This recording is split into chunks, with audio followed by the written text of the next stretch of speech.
Welcome to Gardening at 58 North. Today I'd like to show you my Oxalis plant that I have here. It's quite an interesting plant, this one.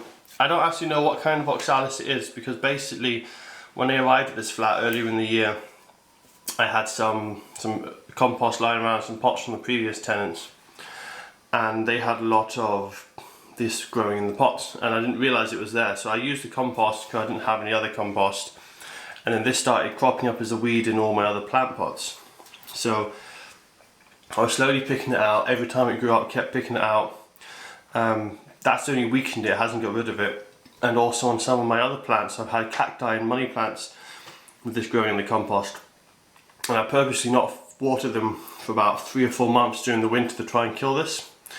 And it died back, but it's just come back again. So it's an amazingly resilient plant. So because it's so hard to kill, I've gained a little bit of respect for it, so I decided to actually try and grow it as a house plant. So what I did was I collected some of the bulbs and the roots that were in the other plant pots and just put them in this one, and I'm going to grow it, and I'm basically just going to abuse this plant and see how much it can take, see how much darkness it can survive in, see how much drought, because it's quite interesting to see how tough this plant is.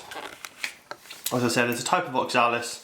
Probably an ornamental one originally, I'm not sure, but it's got a nice purple colour underneath the leaves there, you can see.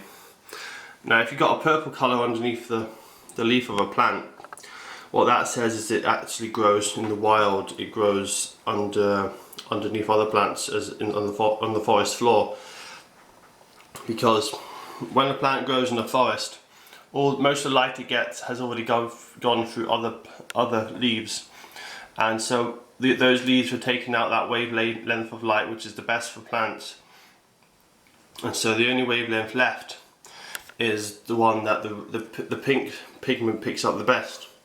So the light that comes through, some of it will be collected on the leaves here, anything that tries to go through the back will be collected on the other darker purple pigment there. So that's why if you see a lot of houseplants and they have purple on the underneath side of their leaves, it normally means that they're quite good at low light conditions. So it should be the same with this Oxalis. So what I'm doing now is I've got it on the sunny windowsill. I'm just trying to get it to build its energy up. As you can see, it doesn't have many leaves. It's got a new one coming up there, and it keeps putting up new ones every day, or every few days. So hopefully this will really push out soon. I'm hoping to get this full of leaves, get a nice big healthy plant, and then I'll start submitting it to like dark conditions, dry conditions, and see how tough it is. Because if this does really well, then I can always recommend this plant as a really good plant to look after. If you're not very good at looking after house plants and they always die on you, this would be a really good one because you just can't kill it really.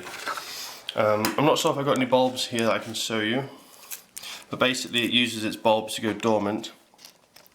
I'll just dig around here. There's one. See if I can pull it out without damaging the plant. So here's the bulb.